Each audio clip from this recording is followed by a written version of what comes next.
A biblical perspective on life, culture and current events. This is 2020 on Vision. Michelle Pearse is the CEO at the ACL. Hey Michelle, welcome back. Hi, thanks for having me again. Hey, there's a whole bunch of good things happening, and I know you've got a positive twist on what happened last week because the federal government's social media ban for children under 16 passed through the Senate. Give us your impression as to where the ACL sits on this. Yes, and we looked in detail in the legislation, and we think on balance that this is a good move by the government.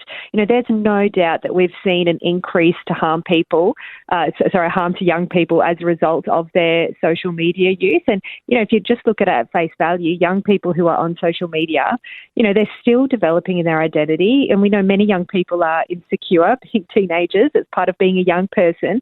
And you develop that sense of identity as you mature, but to expose them to this, you know, faceless online world, there's comparison, harmful words, cyberbullying, affirmation of ideas that are completely immoral, like, you know, forums propagating self-harm or anorexia. And to have young people in this online world, in social media for hours upon hours every week, you know, it's really detrimental for their mental health. And we've seen this with, you know, there's been an increase in eating disorders by 200% in children under 19. And not to mention that the most common way to access pornography has been through social media. And also, you know, on the issues that we lobby on, when I speak to detransitioners, they say that it was the online groups that they found that affirmed and really fueled this rejection of their gender. So we're finding all of these social issues are having their roots in this addiction that young people have to their social media accounts. So we think that it's a good move that the government's addressed that harm by increasing the age of access to 16. And as we'll often say, what adults do is what adults do. But what about the children? Because they're often the ones who are the most vulnerable, and they're in the sights of all of these sort of social media companies and even the pornography that's so freely available online. The vulnerability of children, it seems to be that the fact that this is a bipartisan support might be something that we could all actually get behind and say at least there's a positive or two here. Yes, exactly. And, I do hear people say, well, isn't it, it's a parent's duty. It's not government's job to tell parents what to do. But I really think that this has got away from parents, that, you know, perhaps naively, parents have allowed their children to get on social media. And now it's got a real grip on them. And, you know, classic kids always say, but everybody's doing it, you know. So it's difficult for parents to make that stand and demand that their children come off it. So I think here the federal government has stepped in and provided that support to parents to say, well, now, within a year they'll have the procedures in place to actually verify the children's ages. But now they've got the government's backing to say it's not a safe place for you to be on social media. And parents who might have a problem with this, I imagine, because sometimes we talk about the educative application of the law, and when there is a law like this, you've got this sort of permission then for parents to say, wait a minute, it's against the law that you've got access to all of these things, and so there is a permission for parents to actually be a little bit tougher, do you think? Exactly, and it's validating, right? And we've consistently told our children they can't get on social media, so none of my children are on it. But now I can say, well, it's not just me, to my children. This is a move being made across the country to restrict your access because it is harmful. Unfortunately, my oldest is turning 16 soon, so we'll have to have that discussion. But it really isn't a safe place for children who are developing their identity to be exposed to all of these kind of harms online. Is there a sense in which the ACL might now up the game and expect more restrictions across more of these sorts of platforms? And if other platforms arise, is this something you'll keep monitoring? We've certainly been very concerned for years about the proliferation of pornography and the ease of access for children to stumble across these types of material, and so this bolsters our campaign to push the government to implement age verification technology on porn sites, particularly Pornhub, which is the most frequented site. and that this is just a first step in addressing these pervasive harms. But we understand that there's a line that the government shouldn't overreach, and we saw that in the Miss bill. That was an attempt for overreach, we believe, into valid discussion online. This isn't that. And within these sorts of tricky areas of, the world's becoming more and more digital, concerns over digital ID and so forth, we have to be,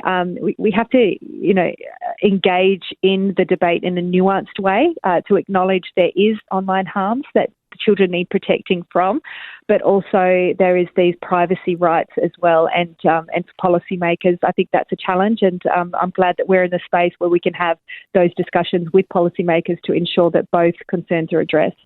Michelle, I know there'll be some who are listening into our conversation saying, there are some streams that are talking about censorship and perhaps leaving out the vulnerability of children in that debate, but the thought that now that you've got some control over social media coming online, that there might be a whole lot of more controls that could be introduced at a later time, all about power and handing unelected bureaucrats the ability to invade your privacy and all those sorts of things. Is there a potential here that this could grow into something if it's not monitored? And I think that's the point, if it's not monitored and if people aren't looking, but there are plenty of people looking, including us, into these types of overreaches, into our privacy rights and into, even trying to get everybody to create this kind of online digital profile, which many of us have anyway, but that's kind of beside the point.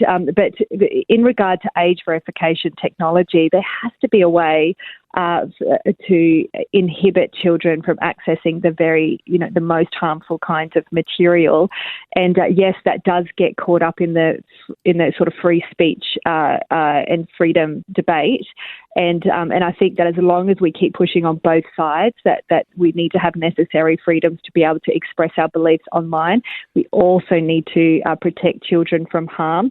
That I think that if we keep monitoring it and keep looking at it and keep having discussions with policymakers, that we're not easily fooled, we're not easily deceived, and we need to have a say in the debate. And I think plenty of free speech people and freedom of expression people, including us, are ensuring that the government doesn't go too far.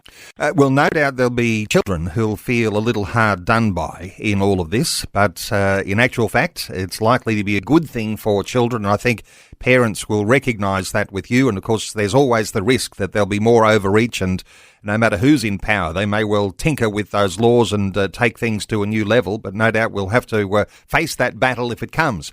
Hey, another one that looks like a little bit of a minor win for the ACL, with the New South Wales Law Reform Commission recommending preserving the threshold of criminal hate speech laws.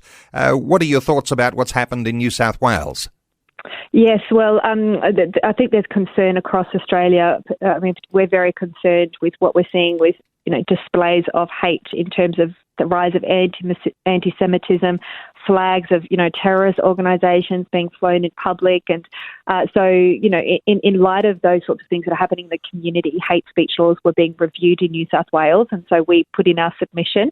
And the bottom line for our submission was that when you look at the letter of the law, it's actually sufficient to cover those types of offences already. But what the issue was enforcement, that these laws aren't being enforced as they should. And so that was what we pushed in our submission, and that's exactly what the New South Wales Law Reform Commission has recommended, and they even included quotes by ACL within their recommendation. So I think because we're seeing this pattern all over Australia where they're lowering thresholds, including subjective terms and things like that, that it has this effect of stifling legitimate expression, things that aren't hateful, but could be caught in that basket because of people that are offended by things that we might say. And so, legitimate speech is things like criticising the teaching of another religion, or, for us, speaking out against the transgendering of children. But these types of laws, when they change vilification laws to lower thresholds, these sorts of discussions could be caught up within those offences. So when it comes to actual actions that incite violence and promotion of anti-Semitism, laws are already in place to deal with that. And so the government just needs to ensure that they're enforced appropriately. Is there a bit of a contrast between New South Wales and Victoria here? Because when you say enforcement is the issue, there are already laws in place, but in Victoria, as I understand it, they've got an anti-vilification bill that's going to be debated into the new year, and it's all around racial and religious vilification and looking like they're going to take things to a new level of strengthening some of those things. What's happening in Victoria? Yes, and it just seems like the pendulum is swinging all over the place depending on what state you're in. In Northern Territory, for instance, they're looking at winding back some changes to their anti-discrimination laws to protect religious freedom. New South Wales, we've seen, has resisted changes, but Victoria, they're unsurprisingly forging ahead with changing definitions of vilification, lowering thresholds, introducing subjective elements, and so forth. And in a nutshell, it means if someone's offended, you can be accused of committing a civil offence. And so this bill landed in the Victorian Parliament last week, and it really does nothing to protect religious freedom, even though they say they've given consideration to that. The subjective nature, the words used in the bill, the examples given in the explanatory memorandum make it quite obvious that this could be weaponised against the Christian community. So when you've got a bill that talks about racial and religious vilification, what are your thoughts here for where religious vilification fits into there? Because, as you say, it might all be about areas around sexuality and such things, less about religion, but religion is in the text, isn't it? Yeah, and they have tried to provide exemptions for religious groups. I mean, there's already laws that protect against religious and racial vilification in Victoria, but this really expands the list of protected attributes under vilification to gender identity and sexual orientation and so forth. And so they've tried to introduce those terms and then balance the rights, and this is where it gets it gets tricky from the perspective of trying to label Christians as those that are discriminating when it really is just holding to our ethos and our worldview. And so it seems like it's a constant misunderstanding we're having all over Australia, that Christians are, in their view, seeking the right to discriminate when it's not like that at all. It is simply maintaining our freedom to hold to our Christian ethos, particularly on matters of sexuality, which are compromised under these sorts of laws. Would you say, though, and maybe this is a generalisation because you don't have all the detail, I'm sure, right in front of you, but in Victoria, they've already got the same sorts of laws we were talking about in New South Wales, and maybe enforcement is the issue here, but somehow or other, in Victoria, they just love to bring these sorts of bills before their parliament and tightening restrictions around what might be said into the future around religion and that sort of thing? Yeah, that's right. It's taking the legitimate concerns that people have when they see riots on the, protests on the streets and these displays of anti-Semitism. Your heart's moved, and you just think something has to be done. Why isn't this being dealt with in the proper way? And so then they introduce a law that would have wide community support because of the things they're seeing on the streets, without realising that there are already laws that deal with these sorts of behaviours. They're simply not being enforced, but instead this is like a guise to introduce other subjective elements into the law that end up threatening the freedom of Christian institutions to operate according to their ethos. And in some sense, just your opinion here, because, under the former Andrews government, now the Allen government, there's a track record of tightening the screws around Christianity and even criminalising Christian faith and practice. Is this something that could even feed into more of that, more of the same? Yeah, exactly. And we really hoped that there would begin to be a shift away from that after Daniel Andrews left, but it doesn't seem to be. So we're actually coordinating some activity just in the Premier's electorate in Bendigo, in Victoria, just to ensure that she does hear the concerns of the Christian community, and the government has gone too far on this one again. It'll be debated in the new year. No doubt we'll be talking about this quite deeply then. Hey, another issue where the Greens had a push to have the Born Alive bill jettisoned, but it failed. This is into the federal Senate here. What are your thoughts about what's happened? Yeah, this was a political stunt by the Greens. Green Senator Larissa Waters, she put up this motion to have this the Born Alive bill, Babies Born Alive bill, jettisoned, so that's like removed, which is unheard of. This isn't done. And so even those that don't agree with the bill or think that there's a better way to do this, agreed with the fact that private members should maintain their right to be able to put forward whatever bill they want. That's part of their permissions as senators, and that it's undemocratic to remove it from the parliamentary process. So we had members that often don't agree with us on these sorts of issues actually vote against the motion, but we had the guys who really are trying to champion the rights of aborted babies who survive. Jared Rennick, Malcolm Roberts, Matt Canavan, Alex Santic and Ralph Babette all speak against the motion and again take the opportunity to speak in favour of the bill. So instead of the Greens getting what they wanted in getting this removed from the parliamentary process, it actually simply gave another opportunity for the senators to stand up for the rights of these babies in Parliament. And I guess the big issue here, identified by the front bench Senator Jacinta Nampijinpa Price, who actually called what was happening by what we might be a little bit concerned about, and talking about infanticide, aligning this sort of practice of not caring for babies born alive with infanticide. And if you don't nip it in the bud now, if you don't care for those babies now, all sorts of things can go wrong for the future. Is that out of the ballpark in thinking?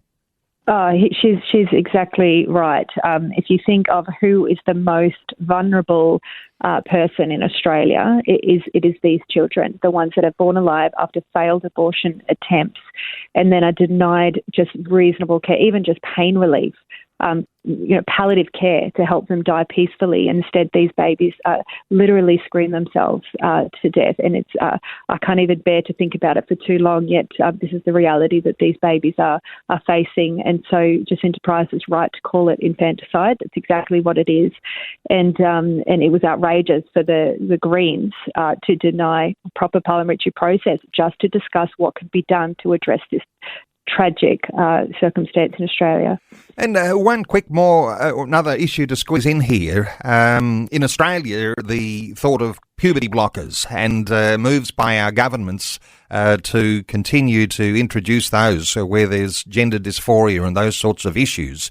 But in New Zealand, there's a report that recommends caution when prescribing children puberty blockers. What have the New Zealanders got to offer to our Australian debate, do you think?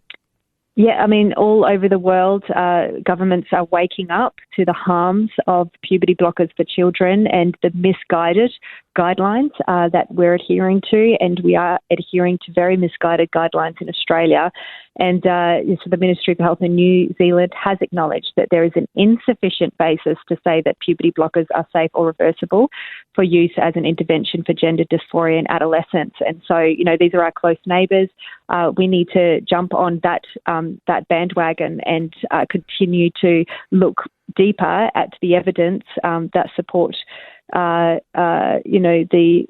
evidence that says that puberty blockers are safe and effective, because when we look at reviews like the Cass review, it shows that they're definitely not safe and reversible.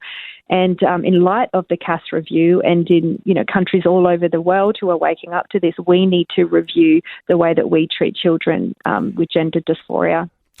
I note that the Canadian province of Alberta, which is very secularised and very much in line with all these woke issues, is currently considering banning the use of puberty blockers. And you've got nations like the UK and Finland and Norway and Sweden. They've recently decided to limit the initiation of new prescriptions of puberty blockers for young people. And here we are in Australia. Are we dragging our feet, Michelle? We absolutely are. We need an immediate response, because every day that we don't respond, more children are being prescribed puberty blockers, and then they go on to take cross-sex hormones, and then they go on to have surgery, have their breasts removed. And then other surgery as well that is irreversible. They can't go back. Even the effects of testosterone are lifelong as well. And I speak to detransitioners that have been so harmed by this, and they struggle to find any access to care. There's no guideline in how to detransition from the harm that's already been done. So this is a medical scandal at a proportion really never seen before in Australia. The government's going to be embarrassed for the time that it took them to respond to this scandal. And what's needed is an immediate ban in light of the international evidence. And then we hold an inquiry here in Australia, federal inquiry, that then sets the standard for every state and territory. Well, there's lots to absorb with those issues we've been able to tackle today. I'll point listeners to the ACL website, where you can perhaps find more resource, articles, in a nutshell, understanding of what's going on in our Australian parliaments around really important issues. And the website address is acl.org.au. Michelle Pearse is the CEO of the Australian Christian Lobby. Before I let you go, Michelle, very quickly, you've got a series that people can access on your website called The Truth Revealed around gender experiments. What can people expect to see if they're clicking on that link?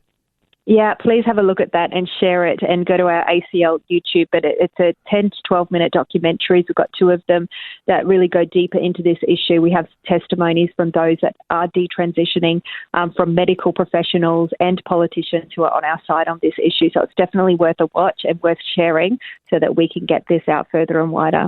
Easy access at acl.org.au. Michelle Pearse, thank you so much for your update once again today on 2020. Thanks very much. Thanks for taking time to listen to this audio on demand from Vision Christian Media.